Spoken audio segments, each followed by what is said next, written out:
pleasure to be here. It's always a pleasure to be at NYU, and I feel that I'm at home. I am at NYU. I'm going to try to do several things this evening. I'm going to talk about prediction, of course. And prediction is nothing new. People have been interested in predicting the future, I guess, as long as there have been people. And they have devised lots and lots of interesting methods for doing so. They look at stars, which I enjoy doing, although I never see the patterns that people discern in the galaxies. They roll the dice. They look at tea leaves, which at least gives them the benefit that they've had a nice cup of tea. They do very, very unpleasant things to sheep in extracting their entrails. I'm not sure exactly what entrails are, but I'm sure that the sheep is not happy when they're removed. All of these methods for predicting the future follow a common pattern, a critical element that makes all of these methods alike. And that critical element is they don't work. You can't predict the future by looking at stars and looking at tea leaves and killing poor innocent sheep. So what I want to do is talk about how to predict the future using science. And I want to be very clear. It is true that in 1979, I felt I had learned how to predict the future. I am not wise. I have no deep insight into the world. Indeed, as I will point out later in the talk, I think there's some very serious problems with wisdom. We should try to avoid looking for wisdom, but I'll come to that later. What I learned starting in 1979 is that there was a way to think about the world rigorously that would allow successful prediction. And that way is game theory. Now, back at the time of the Vietnam War and before, game theory was in a very primitive state of development. Game theorists didn't know how to deal with fundamental problems of uncertainty. They didn't know how to deal with what is often the most common first objection to game theory. Well, what if the players think they're playing a different game? How can you model that? Well, there's been a Nobel Prize to a man named John Harsanyi for having solved that problem 30 some odd years ago. So it's not a problem anymore. And game theory starts off with a very simple set of assumptions that people find objectionable. And so I'm going to go through them, and I'm going to try to address the objections, most of which are misplaced because they reflect a misunderstanding of what a game theorist means by the assumptions. So the first, the most controversial, is that people are rationally self-interested. Now, the word rational gives a lot of people indigestion. I'm going to talk a bit about what I mean by rational in a moment. Part of rationality requires that people have values, things they want or desire, things they like, and they have beliefs. Those beliefs tend to be about what other people want or what other people might do to try to get in their way, your way of achieving what you want. And I don't want to take that notion of self-interest lightly. I want to be really obnoxious. I want you to recognize that pretense of altruism is wonderful. There are altruists in the world. I don't deny it. They don't influence the world. People who throw themselves on hand grenades don't get to make later decisions. So I'm going to be very tough on altruism. I'm going to be frank about we care about ourselves. And once we admit that, we will see that that helps to make us predictable. We all confront barriers to getting what we want. In a world without constraints, I know who you would like to be the leader of the world. You. Because nobody wants what you want more than you do, or in exactly the way that you want. very few of us go around advocating that we should be rulers of the world, because of course we realize there are constraints. We have no prospect of becoming ruler of the world.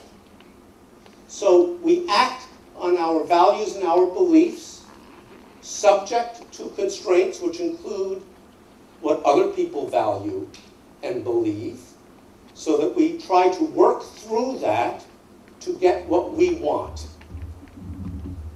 So what I mean by rationality here is doing what you think is in your best interest.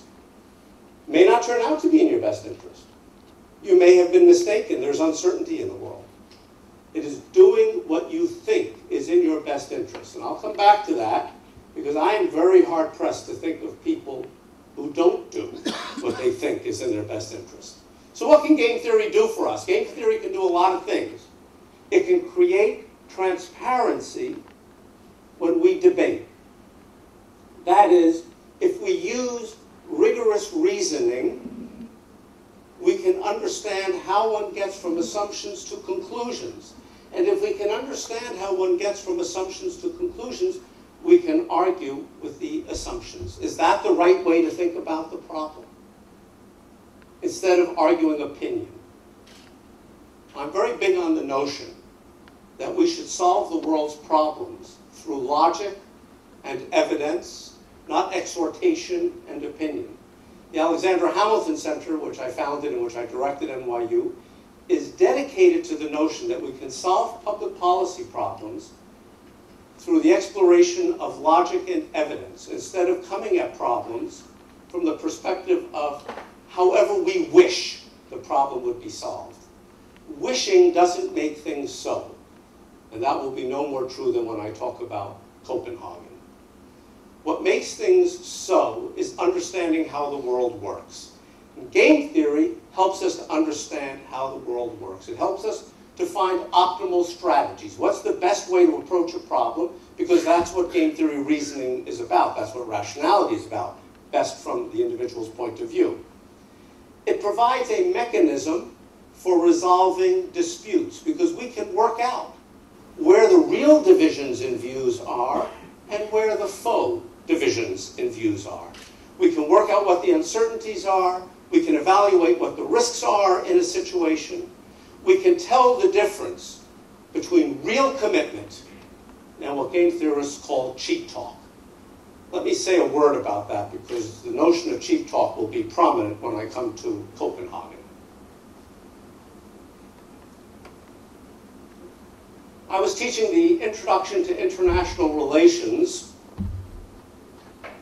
when President Obama made a speech after the North Koreans detonated another nuclear weapon. And President Obama, in that speech, said, "There will be dire consequences for this action. We will impose greater sanctions, economic sanctions, on North Korea because of this misconduct." And I went into my class the next morning, 275 bright undergraduates being tortured by me to learn game theory, and up with their hands. President Obama's speech. That was cheap talk, wasn't it? Oh, God, it made my heart warm. Of course it was. What did it mean to say there will be dire consequences? What were those going to be? What did it mean to say we will increase economic sanctions? The United States doesn't trade with North Korea. We do no business with North Korea. To say there will be more economic sanctions from the United States is to say we will go from zero to a lower zero? It was a meaningless statement, and there have, of course, been no consequences. Cheap talk is something that people love to listen to. It costs the speaker nothing. We will hear a lot of it at Copenhagen. People feel good, and they don't step back and ask, is what the person just said credible? Does it mean something? So we want to look for credible commitments. When somebody makes a declaration, there will be dire consequences. We want to ask, does it cost them something to say that? that's a good indication that they mean what they're saying. The more it costs them, the more they mean it. So, for example, and I will talk about Iran again at the end of this talk, we constantly hear that time is running out. There will be dire consequences for Iran. And maybe there will be, and maybe there won't. But we ought to reflect on whether the utterance of that sentence means anything, or whether it is, as game theorists describe cheap talk, it is a babbling equilibrium. It is no different from saying blah, blah, blah, blah, blah. Because it is not the question of whether it costs the other side something, if there are dire consequences. The question of credible commitment is, does it cost you something? Is it a costly signal? Does it cost you something to say it? So, for instance, if you look at economic sanctions, as a game theorist does, you quickly work out why it is that economic sanctions almost never are successful. It's really not a very hard problem. I'm always amazed at how much debate there is about implementing economic sanctions, as if the evidence is that they work a fair amount of the time. Why don't they work? Here's a little bit of game theory reasoning. I threaten you with economic sanctions. First of all, for this to be meaningful politically, it has to be that I'm going to cut off trade from people in my country who support me. That's costly to me.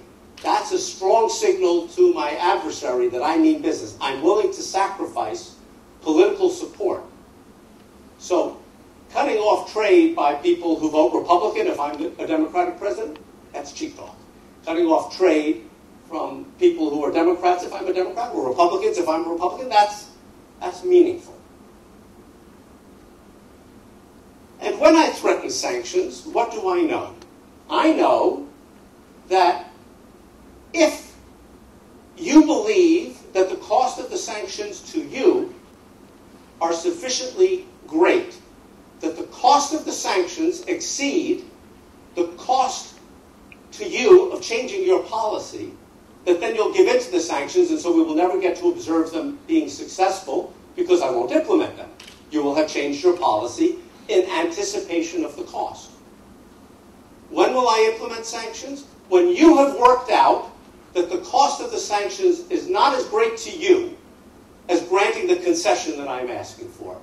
In which case, unless you have calculated badly, you've made a mistake, you're going to turn out to be right because you're going to have calculated pretty carefully it's costly to you, which means the sanctions won't be effective because you've already worked out that the cost of the sanctions is a cost you can afford to bear better than giving in.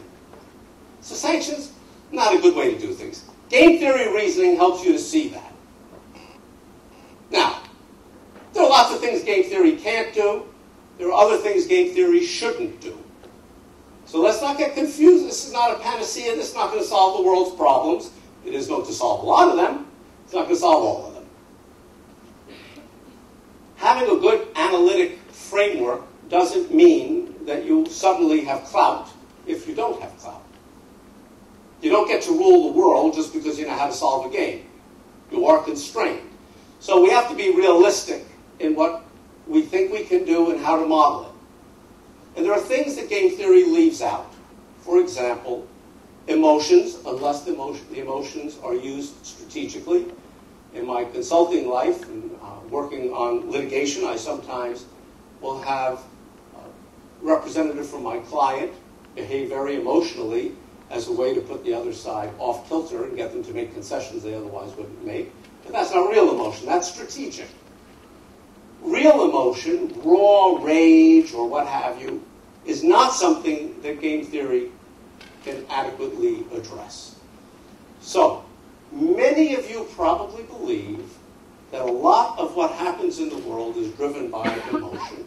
I want you to hold that thought firmly in your mind because later I will tell you the track record and then we will know what percentage of the world at most could be explained by emotion. Not very much. And later I will get a little bit more poignant about what game theory doesn't address particularly and be more shocking when I will talk about the role that culture plays. What should game theory not do? It should not be a substitute for good judgment. Okay, let's talk about what is good judgment. Oh, that dirty W word, wisdom, looms its ugly head. Wisdom is what somebody has after the fact when they got something right that other people thought was going to look different. It's very hard to know that somebody is wise before the fact. Decisions have to be made, however, before outcomes are known, not after outcomes are known. And as it turns out, you cannot teach people to be wise. So wisdom is great if you happen to have it. It is scarce. It can't be taught. And you can't really recognize it till after the fact. So nice as it is after the fact, it's not very useful as a way to design a system for making decisions. Find me a wise person and we'll listen to that person, because you don't know they're wise. A rigorous model grounded in mathematical logic, precise, reasoned, transparent, is a vastly superior substitute, because you can teach people to do science. And you can work out, oh, that person's better at it than that person. But you can teach pretty much anybody to do what I'm going to be talking about. And you can't teach wisdom. So, as it turns out, wisdom is an excuse for personal opinion and not for doing careful, rigorous analysis. I am a great believer, as I said, in logic and evidence. And game theory should contribute to debate. It should not replace debate. Analysis, rigorous analysis, should help to form the foundation of debate. I'll give you an example. Later I will talk about some Iran analyses that I've done based on data from undergraduate students at NYU. But earlier I have done analysis for the National Intelligence Council, the Directorate of Intelligence in the United States, on Iran, and I can't tell you a whole lot about that. I will just mention, not necessarily related to that, that my undergraduates over the years tend to produce with publicly available data the same answers using the sorts of models I'm going to talk about as I have produced using highly classified data. I've been locked in a lead-lined vault. It's very cold in a lead-lined vault.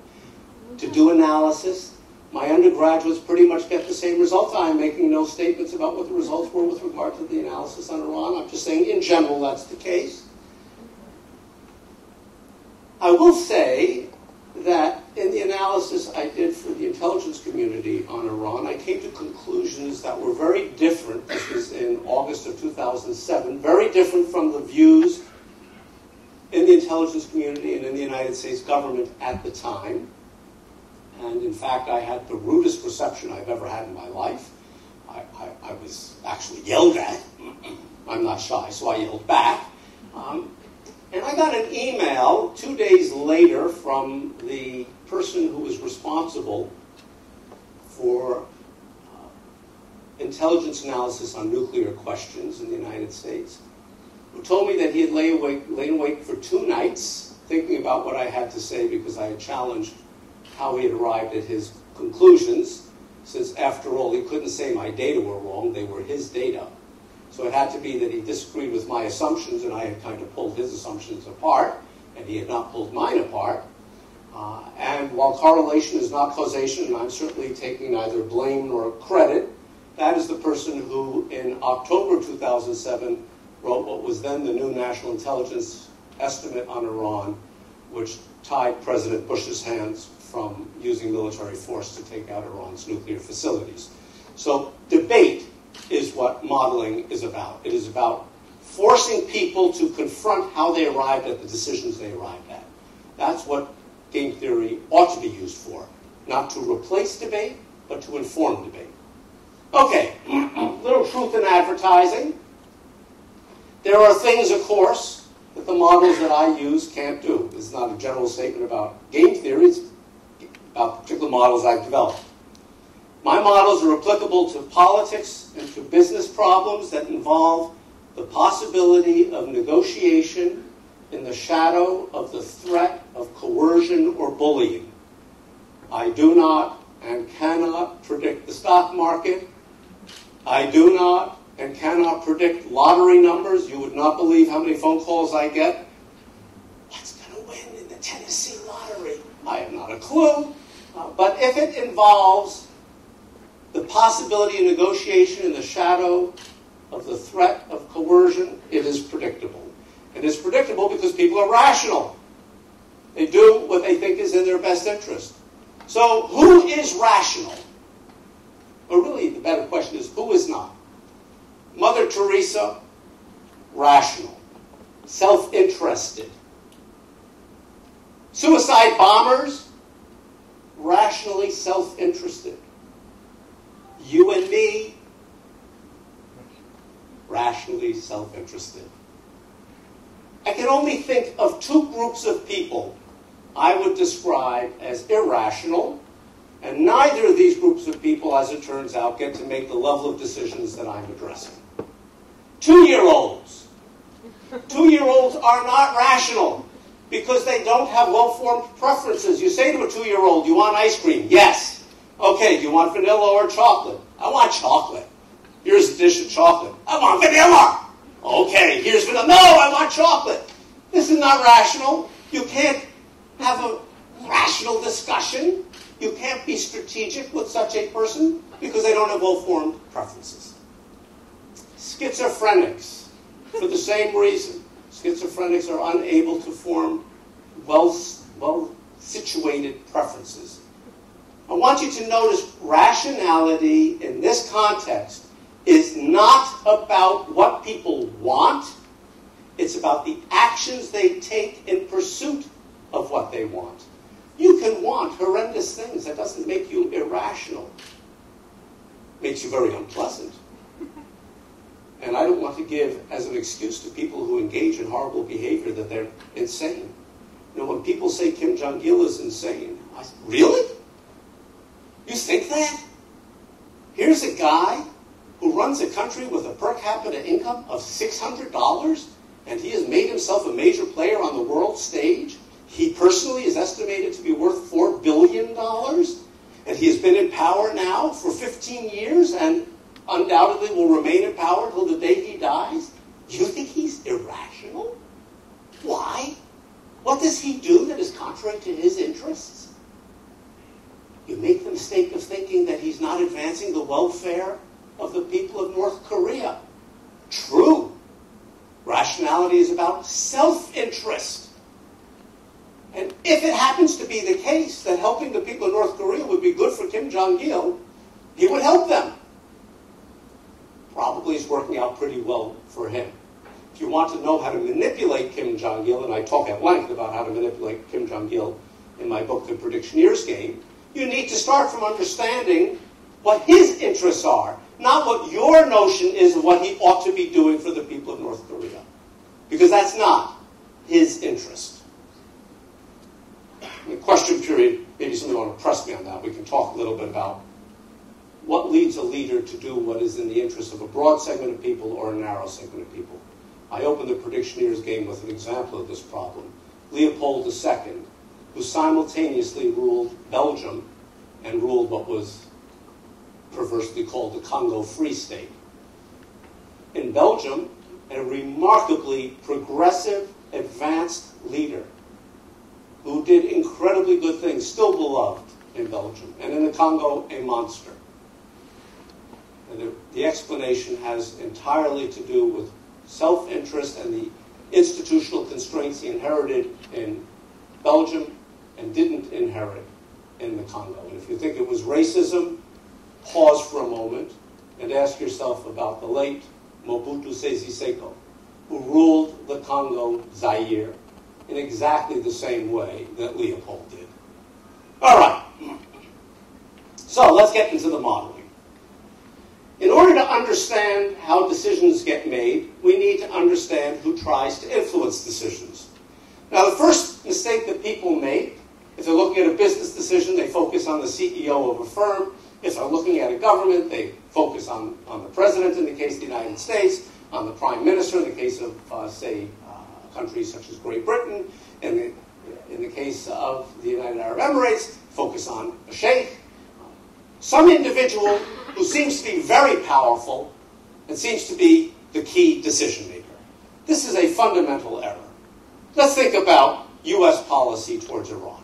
There is no doubt that President Obama is a very powerful figure and has a lot to say about what American policy ought to be towards Iran. But President Obama knows very little about Iran. And let's face it, President Bush probably knew even less. So, President Obama has advisors. He has a Secretary of State, he has a Secretary of Defense, he has a National Security Advisor, he has a Director of Intelligence, he has a Secretary of Energy who knows a lot at least about nuclear energy. It used to be my next door neighbor, a very smart man, a Nobel Prize in physics that actually earned. But let's face it, Hillary Clinton, she doesn't know a lot about Iran. She doesn't. Steve Chu, the Secretary of Energy, he knows a lot about nuclear energy. He knows a lot about small particle physics. He doesn't know diddly squat about Iran. Why would he? So, those advisors have advisors. The advisors know about Iran.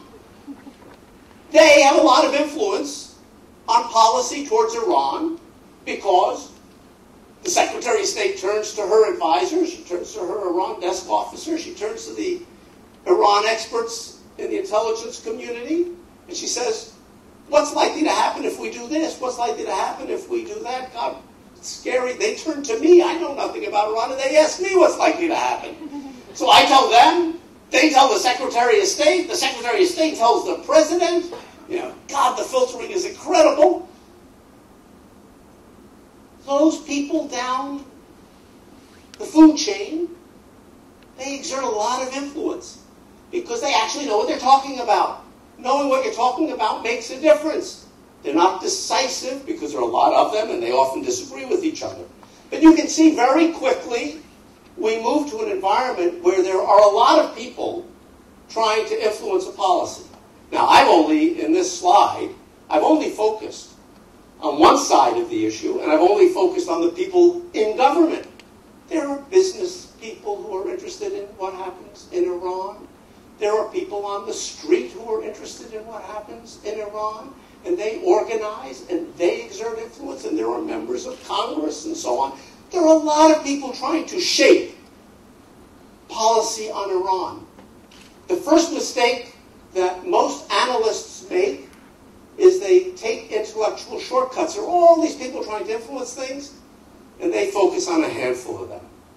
And they often get things wrong as a result, as we will see. So consider a very simple problem. Imagine 5 people trying to influence a policy. Harry, Sally, Jane, George, and John. Harry is interested in knowing what Jane thinks, what Sally thinks, what George thinks, and what John thinks. Harry is also interested in knowing what Jane thinks, Sally thinks, George thinks, and John thinks. Harry's even interested in knowing what Jane thinks, Sally thinks, George and John think, and are saying to each other, and so forth. So with just 5 decision makers, there are lots of ways to combine them. There are a lot of possible interactions. There are, in fact, 120. Now, as it turns out, very few interesting problems in the world only involve 5 decision makers. But a smart person can keep these interactions straight in their head. They can keep the 120 interactions straight. And so what real decision makers do is they look at these complicated problems and they say, oh, yeah, I know the president's got the Secretary of State, and the Secretary of State is 6 specialists on the Iran economy and 4 specialists on nuclear issues and 8 specialists on Iran's domestic politics. It's too much. Just tell me, sum it up. What does the president think? And as a result, they get things wrong because they miss all the toing and froing, the manipulating, the maneuvering that results from those lower down folks. Now consider what happens if we just double the number of decision makers from 5 to 10. Still a very simple problem. My model of Iran, for example, includes approximately 90 players, and that's too few, but at least it's better than this. With 10 players, how many possible interactions are there? There were 120 with 5. Are there twice as many? 240? Are there 10 times as many? 1,200? No. There are 10 factorial. 3.6 million. Okay, I got to be honest. I only care about 1,440 of those, but still, nobody can keep that straight in their head. Here is the great comparative advantage of having a computer model. The computer has a fabulous memory. It doesn't get bored. It doesn't need vacations. It doesn't need coffee breaks. It doesn't need to sleep at night. It will just keep working and work. No union. Doesn't say 35-hour week, I'm done. It just keeps on crunching. So you can keep track of all of the nuance and detail, and lots of the time you do that, you conclude, yeah, I could have just paid attention to 6 people, I would have been fine. But you don't know when it's going to turn out. Lucky I looked at these 90 people, because those 8 over there that nobody was paying any attention to are the ones who are shaping the outcome. And that happens with alarming frequency. All right, I'm going to bore you for a moment so that I don't hear people gripe that I didn't show them what the game looks like. This is a very ugly slide. I'm going to talk you through it very, very quickly. This is one slice.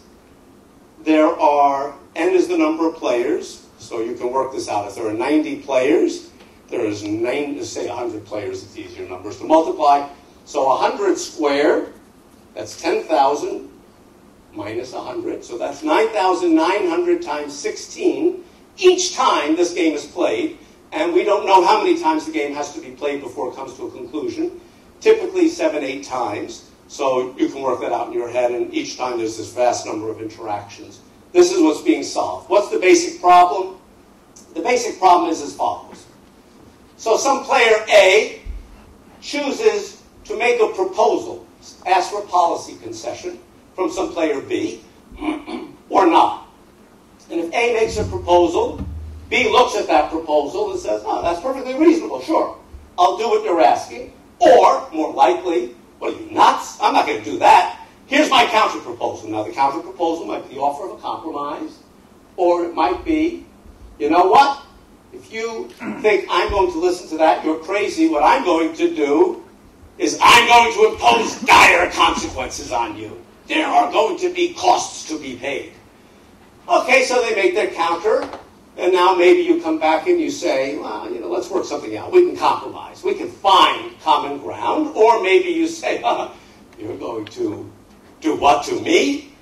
Bam! Punch them in the nose. Get their attention. Okay, so you punch them in the nose, and now they see, oh, you're serious. They back down.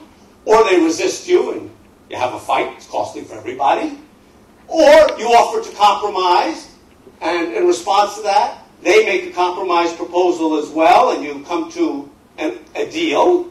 Or they seize the opportunity, punch you in the nose. You now have a fight with them, or you give in, and way back here, or you don't propose anything, status quo, or they get to do the same. In each case, taking into account what everybody else will do in this particular encounter. So you're not just looking at 2 people, you're looking at how everybody will respond to those 2 people, and you're going to look at that for every possible pair of people, n squared minus n. And because the model includes 2 levels of uncertainty about each player, there are going to be 16 different possible types of people, and so we have to look at this across 16 different combinations. Player A is a hawk or a dove. A dove is somebody who would prefer to compromise rather than use coercion to get what they want. B is also a hawk or a dove. You don't know. You know what you are, you don't know what the other guy is. A could be the type of person who, if punched in the nose, defends himself or gives in? The retaliator type or the throw up the hands, I see you're serious type? You don't know, and you don't know that about B. So there are 16 different possible combinations here, right? A hawk, retaliate, a hawk, a dove, retaliate, and so on. So we have to solve this problem for all 16 varieties, and we have to have a mechanism by which over time, because the modeling is dynamic, people's positions and so forth are all changing through time, we have to have a way for people to learn. And so we use something called Bayes' rule, which is a means of calculating, using information, observing what's happened, and ask how consistent is that with what I previously believed? And if it's not fully consistent with what I previously believed, what is the appropriate level of adjustment in my beliefs that is consistent with what I have observed? So it's a complicated problem. That's essentially the structure of the game. Anybody wants to know the math, you can ask me afterwards. I'm happy to talk about it. Most people don't want to know. So what do we need to know in order to predict and engineer the future? Because, prediction is not really that interesting a thing. That's why the title is the Predictioneer's game. It's to evoke the idea of engineering. Since we can predict behavior, we can engineer behavior, because people are self-interested, so we can look for ways to change outcomes. What do we have to know? What kind of information is required to solve the game I just showed you? Turns out not very much. Turns out to be actually a fairly simple problem. First of all, we need to know who has a stake in the decision. Who's going to try to influence it? Not just who are the decision makers, but who are the organized and unorganized groups and individuals and so forth who will try to shape the decision. And we need to know 4 things about each of those, and we need to know them as numbers. What do they say they want? Not what in their heart of hearts do they desire. You can't know that. Very hard to know that. Not what do they think they're going to get, but what is it that they claim they want? What are they arguing for at the moment? So, we don't know whether Iran's leaders, or some of them anyway, want to have nuclear weapons or not. We know that some of them say vigorously, we only want civilian nuclear energy, and others of them hint that they want more than that. So we can estimate, but we don't know. What do they say they want? That's a strategically chosen question. You say what you want to shape debate. The modeling understands that what you say you want may be false. It may be a bluff. It may be strategically chosen to try to shape the discussion in a favorable way. So it's not treated as an honest piece of information. It's treated as strategic information.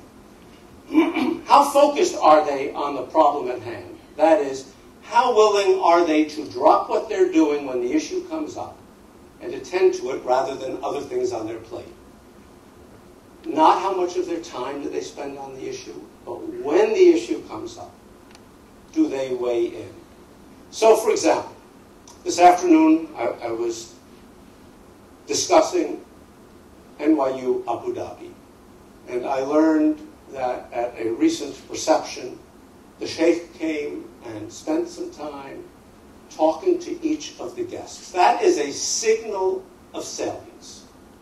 That is a signal that the sheikh cares that NYU Abu Dhabi should be successful. And that will influence how other people behave towards the development of NYU Abu Dhabi. Indeed, because he has signaled consequential salience, he won't have to weigh in very often, because in anticipation that he cares, people will do things that he would like them to do, because they can anticipate that that's what he wants. That's what salience is measuring.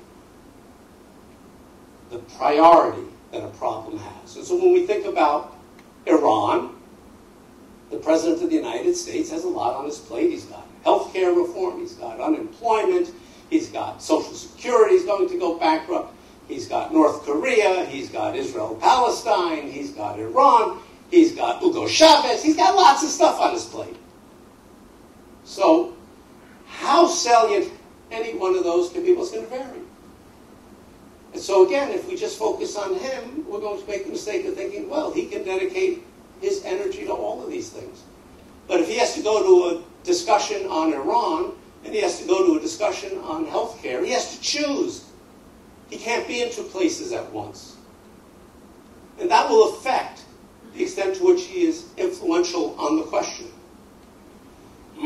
Which brings us to, how persuasive could the person be? What is their potential power? So, the head of any country or company has great potential clout. But if the salience is low, the true power is not so high.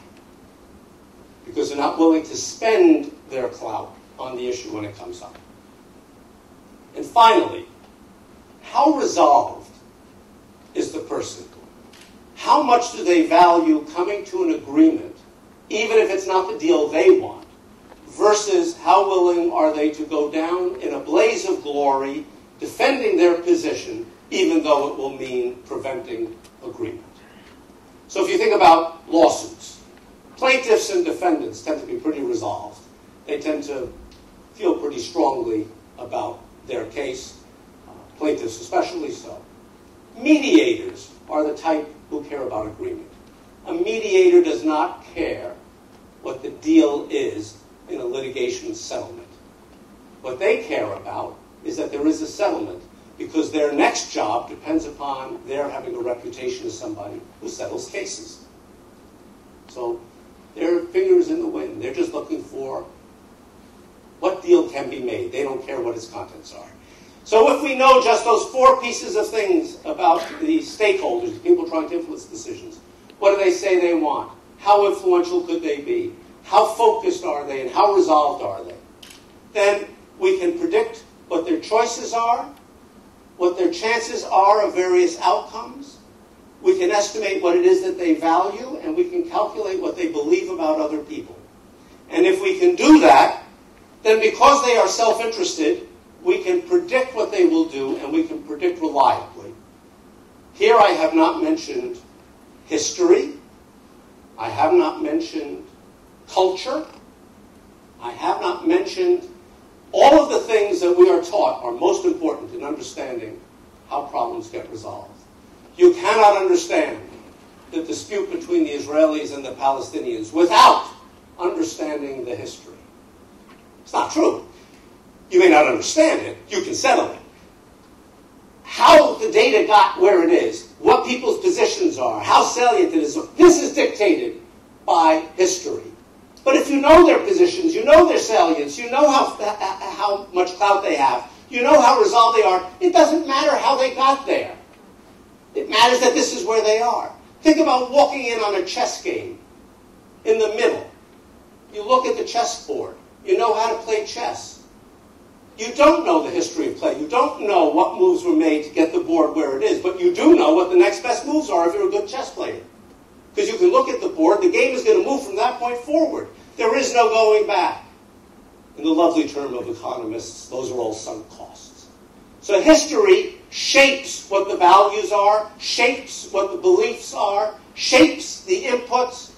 But once you know those inputs, how you got there turns out not to be critical. I say this as a lover of history, as somebody who was published in history journals.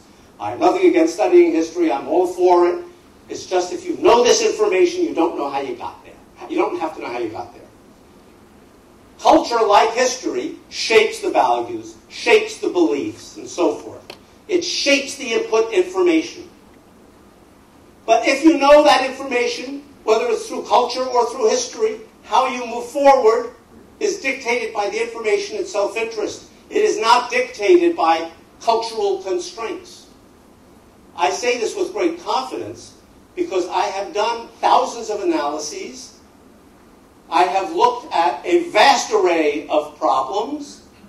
And in a moment I'm going to tell you what the track record is, but I will tell you now that I have looked at problems in almost every country in the world, and the accuracy of the forecasting model I'm talking about does not vary as a function of whether I'm looking at problems in the Middle East, in Latin America, in Eastern Asia, in Europe, in the United States, in corporations, in family disputes. It doesn't matter. The accuracy is equal. And here you can see some of the sorts of problems, business problems that this has been applied to. It has been applied all over the world to these sorts of problems. It is not the case that negotiations fundamentally in Japan look different fundamentally from negotiations in the UK. The rhetoric surrounding them is different, but self-interest rules the day. So, why should you believe anything that I am saying? Maybe I am just a snake oil salesman who happens to have a professorship and has published a lot of very boring papers. As it turns out, the model's accuracy, according to a declassified, published CIA study, is 90%. You can read it for yourself. 1995, it's an edited volume by H. Bradford Westerfield. The particular essay is by a guy named Stanley Fader, a former national intelligence officer at the Central Intelligence Agency, who did a statistical assessment of the accuracy of my modeling. Had no reason to say nice things about what I was doing. He places the accuracy at 90%. What's more, he says that when the model and the experts who provided the data disagree, the model was right all the time. Now, I wouldn't stand by that, but it's right the vast majority of the time. And he disagrees with the experts about half the time. And a follow-up study in 2002, published in the Annual Review of Political Science. You can download it. Academics have come to the same conclusion. Bruce Russett and James Ray. Bruce Russett, a chair professor at Yale University. James Ray, a chair professor at Vanderbilt. In the British Journal of Political Science, came to the same conclusion, about 90% accuracy, based, of course, they couldn't see the classified work. They based it on predictions published in peer-reviewed journals, hundreds of them, before the outcomes were actually known. And they were able to evaluate how did the model do compared to what actually happened. By the way, one of my favorite mantras, and I'm going to do it here, and it is the title of the penultimate chapter of the Predictioneer's game. Dare to be embarrassed. If you think that you have a better way of analyzing problems, fantastic, I hope you do. Demonstrate it by putting predictions in writing and explaining how they were derived before outcomes are known. And I don't care if you do it by telling me you gaze at stars, or you look at tea leaves, or you do unpleasant things to sheep. Demonstrate before the fact that it works well. Don't tell me explanations after the fact of things that we all know. It is very easy to fit data to known outcomes. I do plenty of that in the Predictioneer's game. I tell you how to prevent World War I. Not going to do us much good, I admit, but it was fun to do. My students love to do it. Tell me things, dare to be embarrassed, that we don't know the answers to. Make real predictions so we can evaluate the track record. I have gone to the trouble of doing that. All right, I'll do this very quickly. Embarrassing. Some people don't like statistics, like 90% accurate. For reasons that escape me, they think that when people they respect say something nice, that should count more than actual evidence. I like the evidence. Jim Woolsey, former director of the Central Intelligence Agency, says this is the way to examine decisions, pretty much all decisions. Ken Arrow, Nobel laureate in economics, says this works. Roger Myerson, also Nobel laureate in economics, says this works. Richard Lapthorne, chairman of Cable and Wireless, does a lot of business in this part of the world. Nothing shimmy-shammy or flip-flop about it. Only the British can talk this way. It has intellectual rigor. It works. All right, so where do you get the information, the data, to analyze something like this? And by the way, if you want to play around with a stripped-down apprentice version of the model, I have a version available online at www.predictioneersgame.com. It is an apprentice version. It is not designed for engineering, only for prediction. It's obnoxious to say so, but you know, I'm a great fan of the movie Fantasia. And there's this wonderful scene where Mickey Mouse is the sorcerer's apprentice. Things go very, very badly because he's got the book of magic potions, but he doesn't have a clue as to what he's doing. I was a little worried that people would go around engineering the world before they knew how to run the model properly, so it's just an apprentice version. Where do you get the data? Well, in the analyses that I do, I generally get the data from experts. That is, people who are really focused on the problem. I have not found a problem for which I can't get the data. I have done a very large number. But I teach a course at NYU called Solving Foreign Crises. It's an upper-level undergraduate seminar. My students don't have access to experts the way I do. They download data off the web. And they have downloaded results sufficiently impressive that I've passed them on to people who make real decisions. So they're much more skillful at searching the web than I am. You don't need to have expert data. And mind you, the experts are not being asked, what do you think is going to happen? They're being asked, who are the players? What do they say they want? How much influence could they exert? How focused are they? How resolved are they? That's it. They're just asked for data. How do we know garbage in, garbage out? If the initial data mirror the way the situation looks on the ground at the moment, you can be pretty confident the data are pretty good. If the data don't mirror the current situation, you've got garbage. Once you've mirrored the current situation, the model's logic takes over. Remember, it's dynamic. All the variables are changing in their value in the model's logic. So everything that happens after that first slice is dictated by the model's logic, and that's where the prediction and engineering opportunities come from. Okay, let's talk about Copenhagen. Please do not mistake what I say for my normative views of the world. I am not stating what I wish were so. I am stating, and I will explain the logic and the evidence, what I believe and expect will be so. Not what I would like, but what I believe is reality. And unless we confront that reality, we cannot alter that reality. So the question I'm interested in is, what is the long-term commitment of the international community to reduce greenhouse gas emissions? I'm going to try to identify trends that support regulating greenhouse gas emissions or weakening regulation. And I'm going to try to think about better ways to approach the problem. Because as I'm going to argue, universal treaties such as is being sought in Copenhagen are a sham. Governments of 175 places to sign on to an agreement. There are two mechanisms. You ask them to do nothing different from what they're doing, or you ask them to fundamentally change their behavior, but you have no punishment strategy when they violate the agreement. So of the 175 signatories to Kyoto, 137 are in full compliance by informing the international community of what they have done. We have completed our year, and we are now reporting on our compliance with Kyoto. We did nothing to reduce greenhouse gas emissions. We have reported we are in full compliance with the promise we made to report. 137 out of 175 signatories. That is how they were gotten to sign. That is their requirement. By the way, that included China and India. They didn't have to do anything. Cheap talk. And then that leaves 38 who pretty much in lockstep, one after the other, held a press conference to announce, we deeply regret that we cannot meet the stringent standard that we signed on to. We are going to do our utmost, of course. We will work as hard as we can to eliminate greenhouse gases.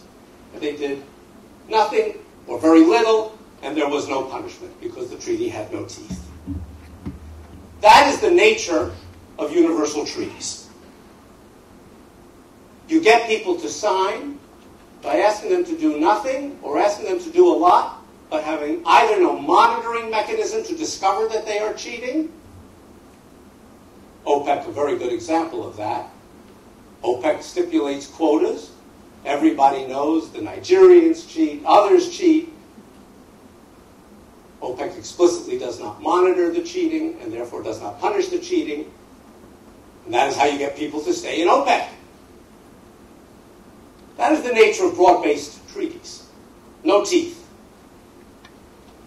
Now, they serve a very useful purpose. Imagine you are the president of the United States, and you go in front of the United Nations and you call for how essential it is to have a universal treaty like Copenhagen.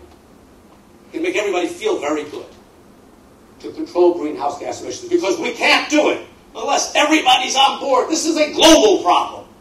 It's Mother Earth. We have to have everybody pitch in. We have to have China. We have to have India. We have to have Brazil. We have to have all of them. We can't do it unless everybody pitches in. And we step back and we say, oh, wait a minute. U.S. is a very, very, very, very, very, very big polluter. No longer the biggest. China has passed the U.S. But, number two, we have very low taxes on fossil fuel use. So what would be the two big uses of fossil fuel that produce greenhouse gas emissions? Petrol, gasoline, for cars and trucks, and fertilizer for growing fruits and vegetables. Now, the United States could unilaterally act. In theory, the Congress could pass a tax bill imposing a high tax on gasoline use and on fruits and vegetables, on produce, and could transfer a chunk of that tax revenue, the bulk of it, to third world countries to adopt clean technologies because they can't afford to do so on their own. And we don't do it. Indeed, today's news is that President Obama allegedly has executive authority. That is, he knows he can't get the Congress to pass such a law. Why? If we're so worried about greenhouse gases, can we not pass such a law? It doesn't get you reelected. And politicians are self-interested. They are not about national interest. They are not about global welfare. They are about getting reelected or reselected. And if it happens that dealing with greenhouse gas emissions would get them reelected by raising taxes, they would do it in a heartbeat. It will get them unelected, so they don't do it.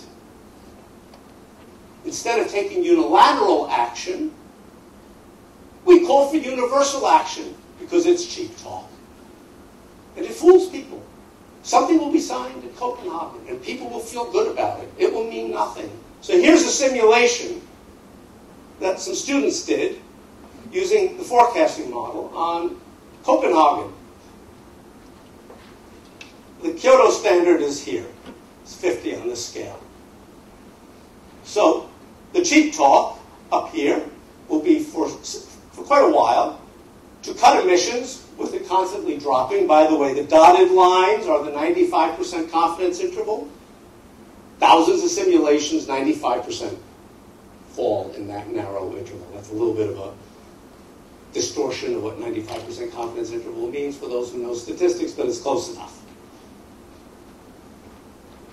And it steadily declines. By around 2025, we get below 50. This is not implemented. This is just cheap talk. And then even the discussion is for less and less control. Why? Because technology is going to solve the problem where politicians can't.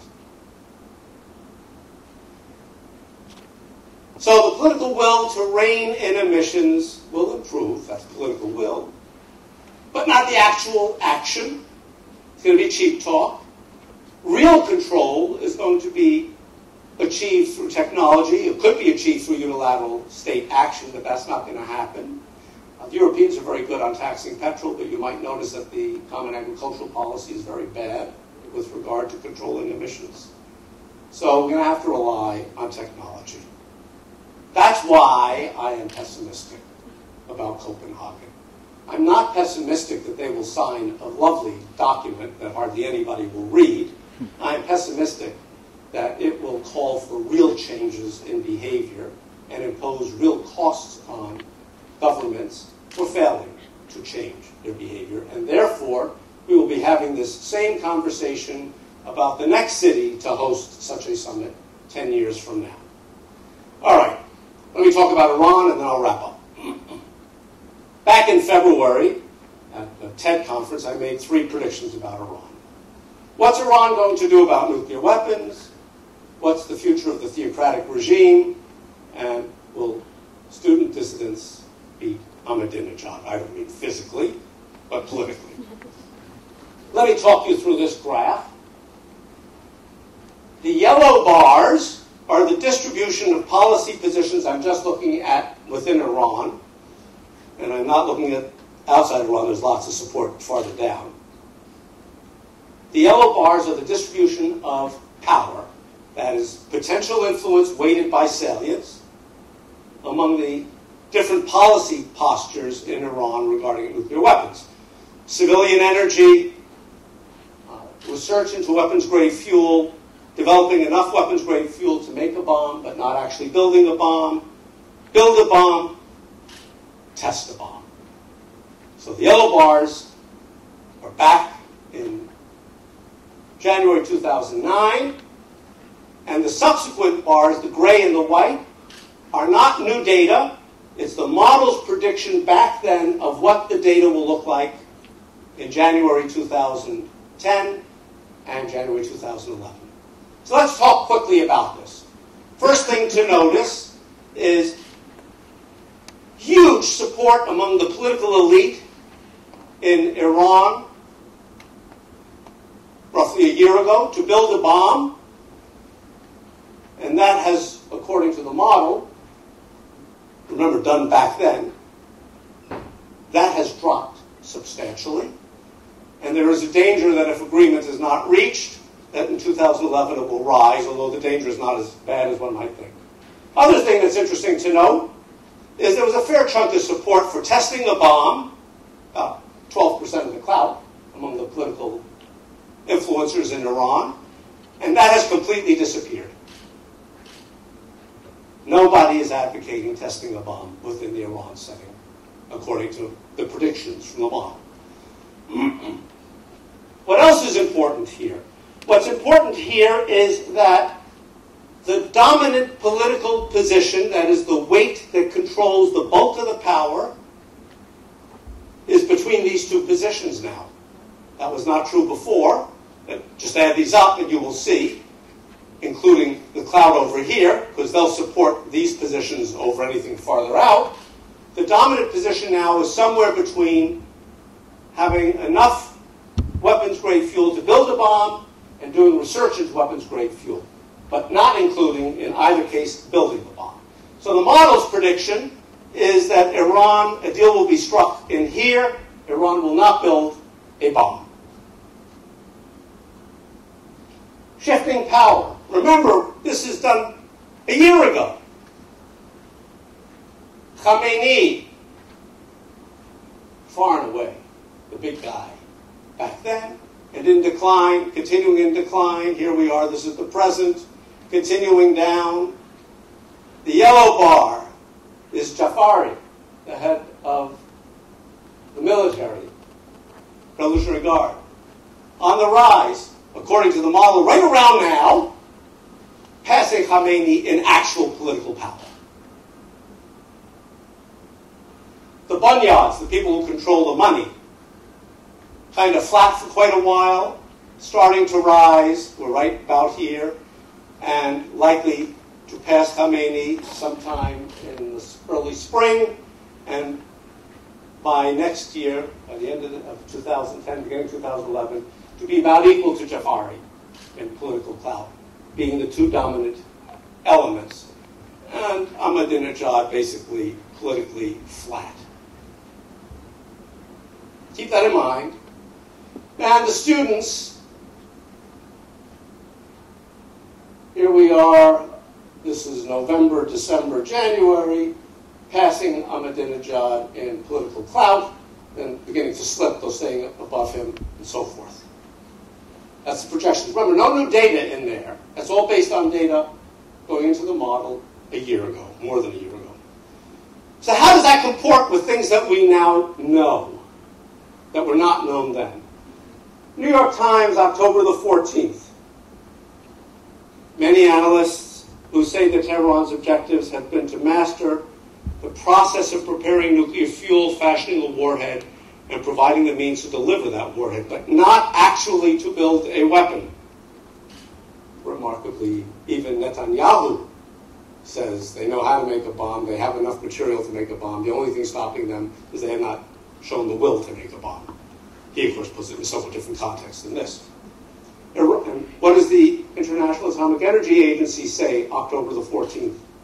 Iran acquired sufficient information to be able to design and produce a workable nuclear weapon, but did not present evidence that it was trying to produce one.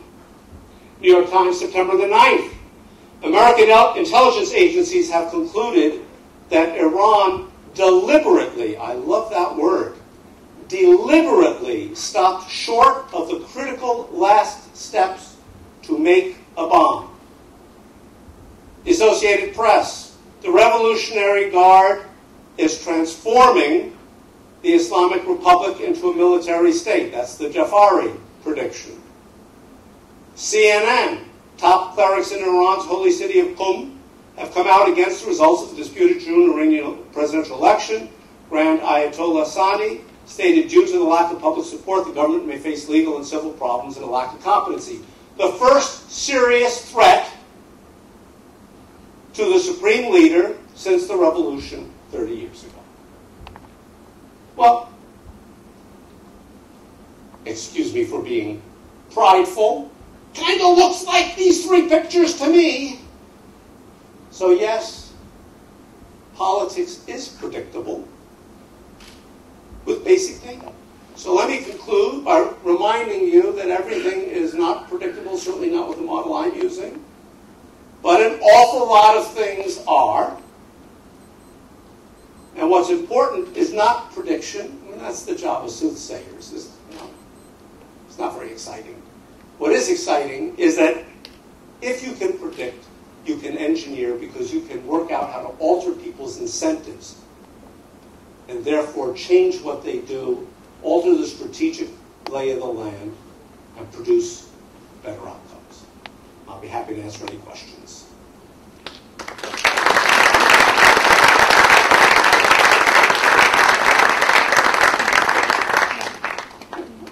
I'm going to call on people, and a microphone is going to be brought to you, and I have been urged to urge you not to ask a question until the microphone arrives, because people won't be able to hear you, and I certainly won't be able to hear you. And so then I'll give an answer to the wrong question. Any questions?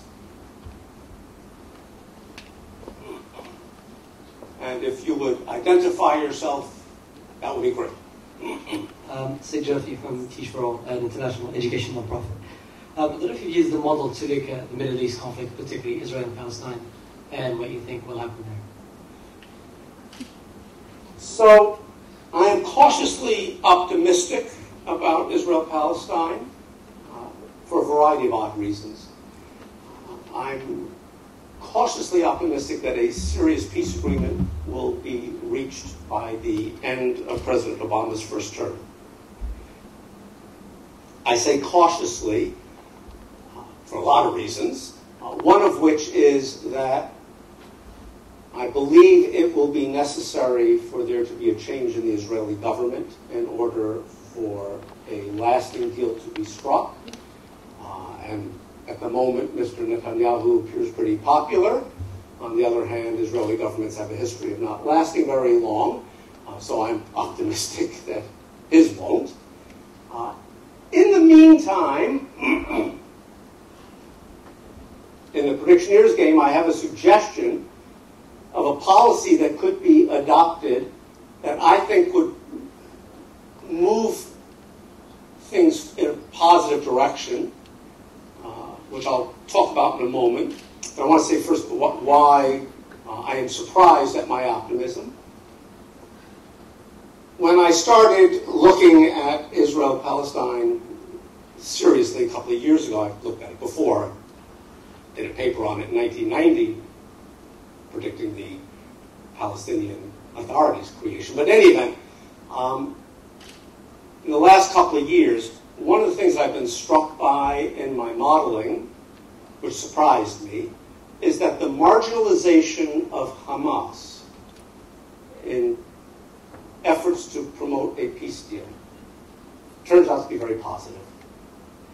Marginalizing Hamas has the consequence in the models that the more moderate, pragmatic factions in Hamas, if you like, the sort of the public goods producers in Hamas, become incentivized by marginalization to take on the less pragmatic elements and bring them under control. And I believe that we're beginning to see evidence of that. In the last few months, one of the interesting changes in Hamas's strategy is to go more in the PR direction rather than the use of force, for example. So here's my little suggestion of a step along the road that nobody seems to take seriously. I think it's very serious, and maybe somebody out there has some influence and could get somebody to pay attention. It's very simple. Roughly speaking, the distribution of population within the area between Israelis and Palestinians is about 60%, 40%. The Palestinians estimate that their most important or second most important industry in an independent Palestinian state will be tourism.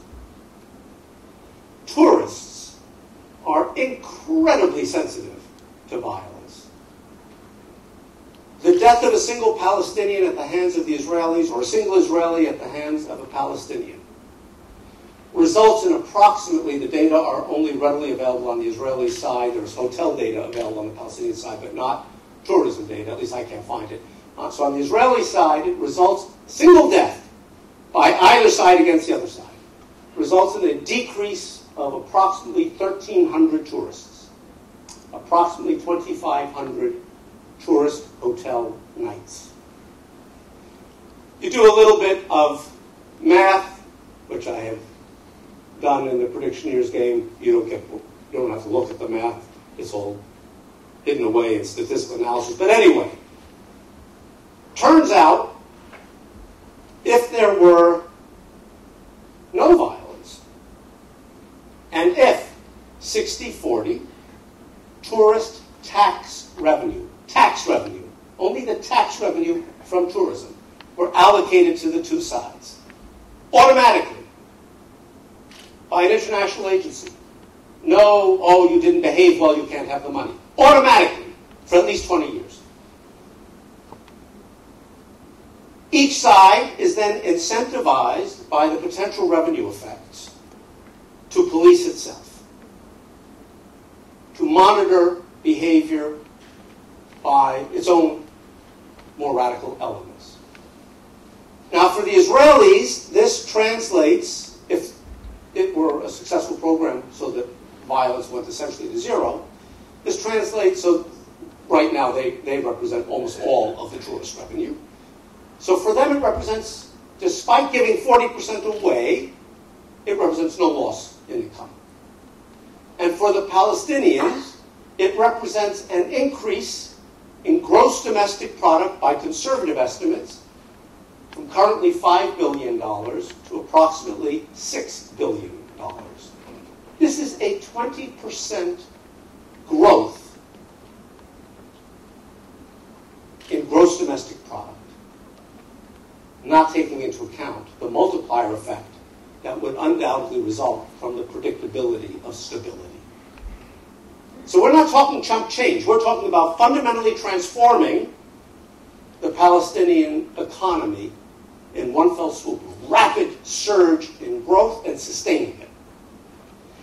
And it will be larger than that because currently the Palestinian tourist sites are not as well developed as the Israeli tourist sites. There aren't as many hotels. By the way, the Second Intifada resulted in a matter of months of a decrease of more than half of the hotel rooms in Palestine. Very responsive to violence. So they're parts of the areas attractive to tourism, not that well developed, the Hilton chains, the Sheratons, the Marriotts, all of these guys, they're all going to come in. The local entrepreneurs can open restaurants, can open shops. They're going to enjoy a much more rapid growth because they have comparative advantage in the development of tourist areas. So this will also become a self-funding program. Now, it may not work. There are those who think the issues are religion, not economics. I say, I don't see the evidence for that. Jews and Muslims lived very well with each other, much better than with other people for centuries. These problems are political and they're economic. I don't believe that they are religious. But more importantly, there is no downside. Because if it doesn't work, the revenue just doesn't increase. And so the distribution is over a much smaller pie. It is a completely self-enforcing mechanism. It requires no trust by either side of the other. It requires no cooperation except for the initial agreement to transfer the tax revenue to an international agency that will then allocate it. And it is very easy to monitor tourist tax revenue because tourists tend to be foreigners and they tend to use credit cards and they have to go through passport control, and when they check into a hotel, they have to show their passport. Very easy to monitor that revenue. Completely self-enforcing mechanism. So that's part of I would like to see that implemented. I suggested that to Condoleezza Rice when she was Secretary of State. I suggested that to Ehud Barak when he was Israel's Prime Minister. He actually liked the idea. He was also out of office 2 weeks later, unfortunately, and I have not had the ear of anybody on the Palestinian side. I would love it to suggest it to them as well.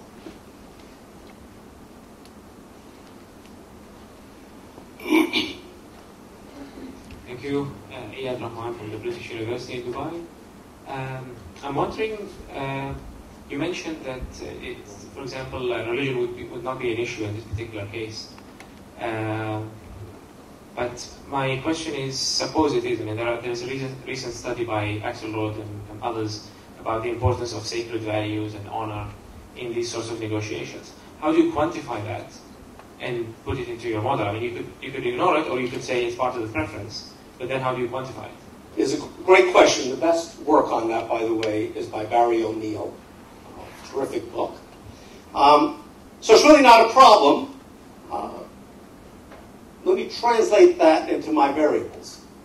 So I believe that I am honor-bound by a particular position and so forth. So I have a variable that is a measure of resolve. I'm resolved. That's all it means. It means I am resolved. What does it mean to be an ideologue? It means to take an extreme position on an issue and be resolved. Voila, no problem. And I remind you, 90% accuracy. So all these other things that would appear to be outside the model are either inside it, or at most they are 10% of the action.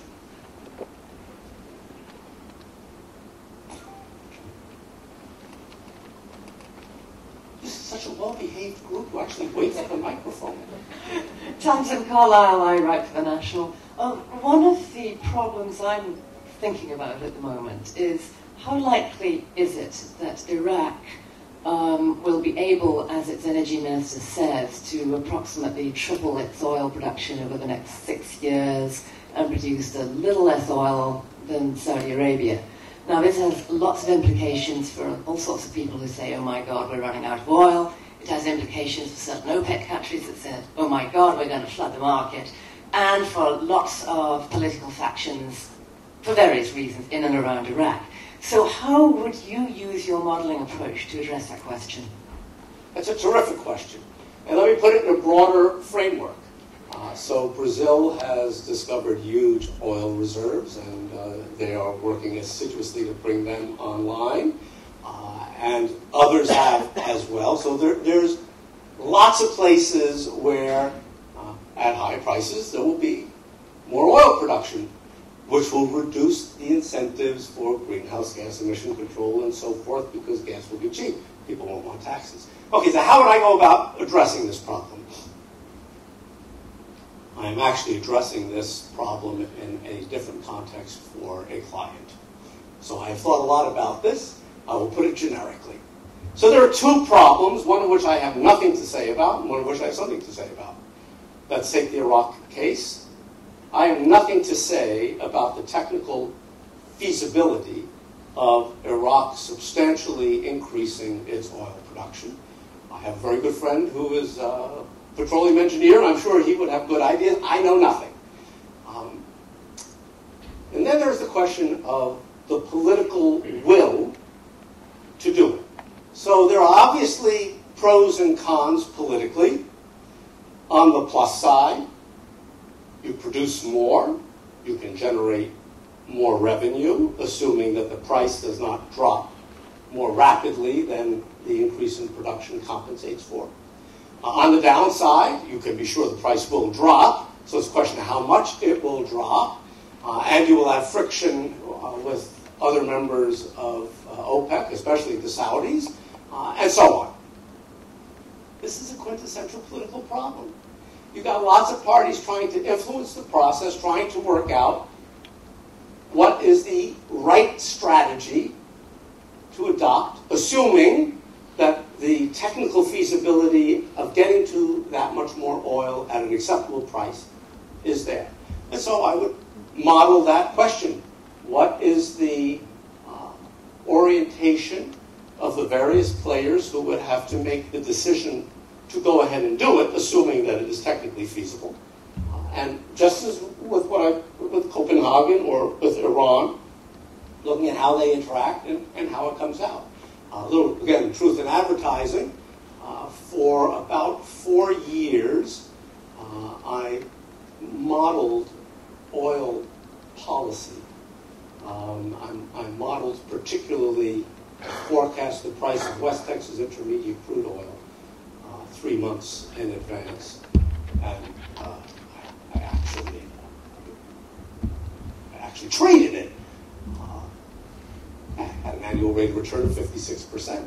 I was doing pretty well. On the other hand, I started to notice, I'm a researcher. I started to have the ticker running at the bottom of my computer screen telling me what the price of West Texas Intermediate crude was.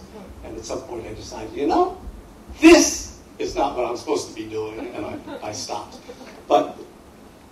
And the oil market has changed a lot, so I don't know that I would do that well today, but oil is a fundamentally political question. I once, many years ago, had a conversation with the then chief economist at Exxon, who was later kidnapped and murdered. It was very tragic. And I made a pitch to him about oil and its relationship to politics. Oh, no, it's just about supply and demand. I said, yes, supply is political. No, it isn't. Of course it is. So these are eminently modelable problems. Any other questions?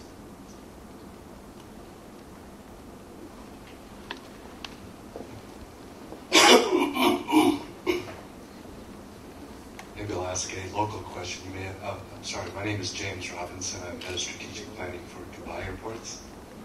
You may have read about some recent events in Dubai. If you were a consultant to Dubai, how would you approach that role?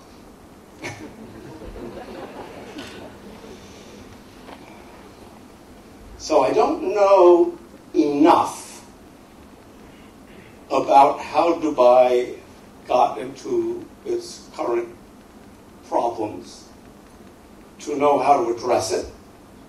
But I do know enough to know that if I sat down with people who were interested in addressing it, I would know what questions to ask. So the first thing I would want to sort out is the extent to which the financial issues just represent,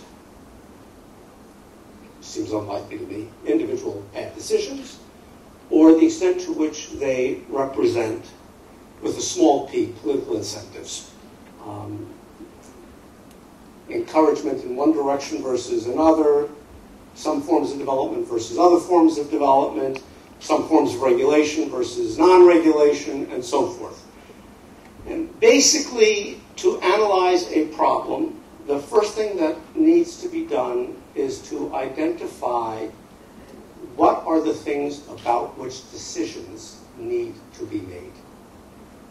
So I often get asked questions like, will the Afghan government be stable? Will the Pakistani government be stable? Will China allow more American goods in, or what have you? And I respond to those questions by saying, those are very important matters, but those are not things that require a decision. Well, will the Chinese allow more American goods, and that does require a decision. Nobody sits around and says, what do you think? Shall we have a stable government or an unstable government? This is not a decision that is taken. So I step back and I say, all right, why do you ask? What are the things that make you worry about stability? Or in the case of Dubai, we see some things, obviously, in the newspapers. What are the things that make you worry about what Dubai will do moving forward? And identify specific problems that require decisions. And then we go about analyzing those decisions. So previous question, specific decision. Assuming the Iraqi government can greatly increase their oil production, there is a decision to be made. By how much will they increase their production? That is a decision. And so one models that. What would be the optimal way to regulate investment, including not regulating it at all and God knows what? That's something that would require a decision, whether we're looking at the U.S. Congress or we're looking at Dubai. So that is how I would go about it. What requires a decision, and then tackling how to make the decisions. I know if we gave him enough time, that side of the room would light up. Have you modeled the current healthcare debate in the United States? Have you modeled the current healthcare debate in the United States? I have not. I have come very close to doing it several times and then got distracted. Never write a book that you have hopes will be popular. It takes you off on the road and you miss the interesting stuff. I did model healthcare debate, however, in 1993. And so since I have been boasting and arrogant and whatnot, I got everything wrong. 100% wrong in 1993-94. I modeled something like, I think it was 27 specific elements to a healthcare bill.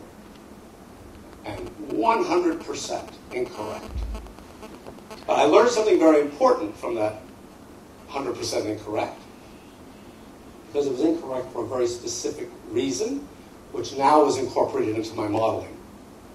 So, according to my model back then, the key to forging a compromise on health care was the then chairman of the House Ways and Means Committee, because he controlled the money. And the model indicated that he was going to be very skillful at forging a compromise and shepherding it through the House.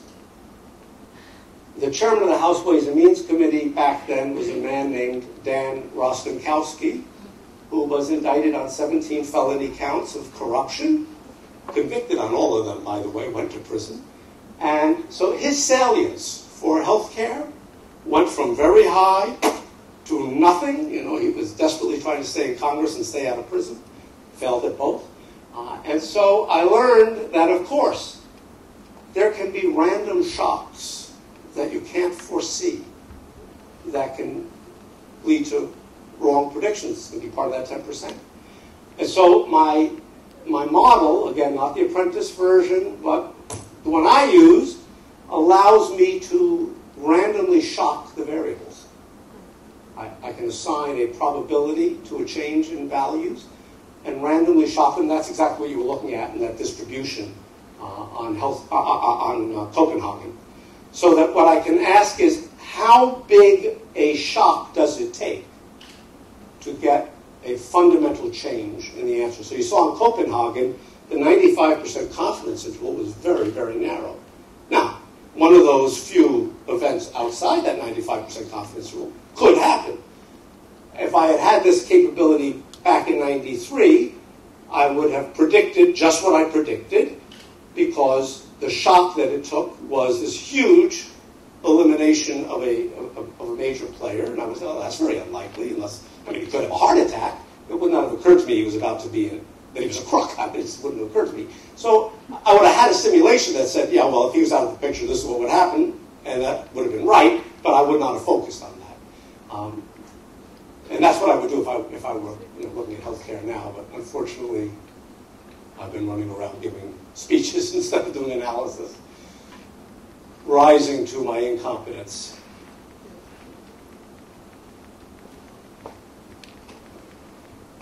Hi, Faisal Ibrahim, graduate from University of Waterloo in actuarial science. I wanted to ask you about the incentives of Copenhagen climate change. How would you implement incentives there? And is it possibly there needs to be a change in maybe even political systems to avoid the problem of politicians not voting for things that are beneficial for the climate? Thank you. This is a wonderful question. So I'm going to do to this audience what I do to my students, because they asked me that question. How many of you have a mobile phone? How many of you have cable or satellite television? So in the United States, the mobile phone would be about $50 a month. That's about, what, 170? Yeah, is that, I don't know what it costs here. Is that about the cost? That's ballpark, more or less? Okay. How many of you are willing to give up your mobile phone and contribute that money to third world countries to adopt cleaner energy sources? It's about the percentage in my classes. There's no easy solution. We talk the talk, we don't walk the walk. How many of you had a cell phone 15 years ago? Not many. Was life that bad? Were you really unable to function? So the problem is that I apologize. We all want to see a better policy paid for by somebody else. We don't want to pay for it ourselves. Now, if everybody in the United Arab Emirates gave up their cell phones, it would not make a big difference. The population is not very large. If everybody in the United States who has a cell phone gave up half their service, I don't ask for 100%, half their service, U.S. foreign aid, if that money were committed through the government or through NGOs or by whatever mechanism as foreign aid, if half that cable service money were committed to foreign assistance to help poorer countries use cleaner energy, U.S. foreign aid would increase by 20 to 40 fold. Not percent. 20 to 40 times. It'd be astronomical. But, like you, my well-intentioned students, the people most likely to say yes in the United States, out of a class of 275, typically 3 raise their hands. And if I really want to be obnoxious, I ask them why I happen to. So it's a very hard problem to solve because the politicians have it right. It is an equilibrium that we behave badly. We are not long-term maximizers. We do things all the time that we know are contrary to our long-term interests, but they serve our short-term interests. How many of you smoke? You know it's not good. Exactly. How many of you are on a diet? Don't raise your hands. Why? It's more fun to eat. Especially good food. There's a lot of good food in the city.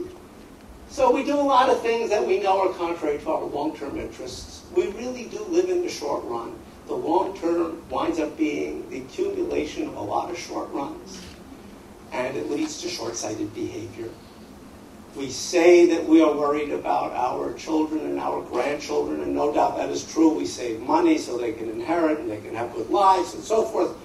But it turns out we're not really willing to inconvenience ourselves by giving up our cell phones so that the world will be a little bit more pleasant in the future for them. So I don't have a good answer to the question other than we need to change people's values. We can change people's values, or we can make them believe that global warming is more imminent than it is, which would be lying. We have in game theory, we never use that word. Bluffing, it's much more polite. Then we could change behavior. We have one more question, please.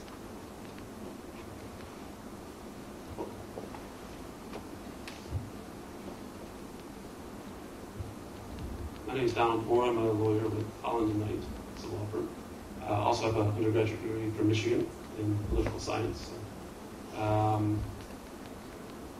talk about prediction and then not so much about engineering. And I assume you're hired most often to do prediction so people can plan on or take advantage of the outcome. How often are you hired to do engineering, and do you have an example of an outcome that you sort of created by changing the variables? I'm almost always asked to engineer. I'm almost never asked just to predict. I am occasionally. Hedge funds ask me just to predict. They're not trying to change the world, they're just trying to make money on the world. So let me give you some examples of things that I have engineered that I can talk about. In the government sector.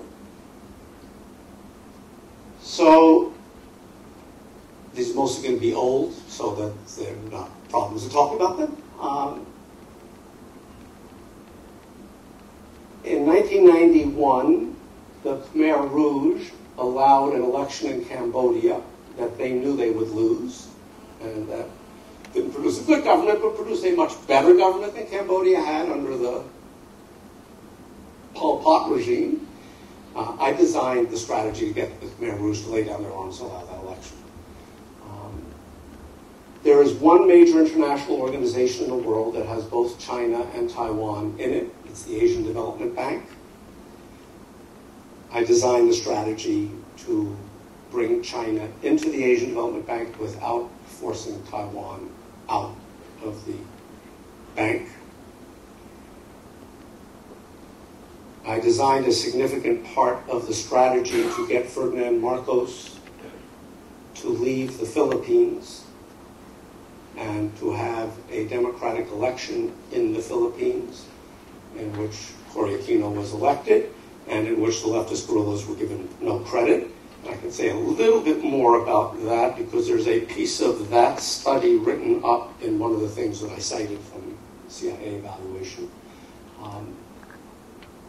One of the elements was to forge a centrist coalition with sufficient credibility that it was able to pick off from Marcos's coalition General Ramos and Relay, leaving Marcos isolated politically.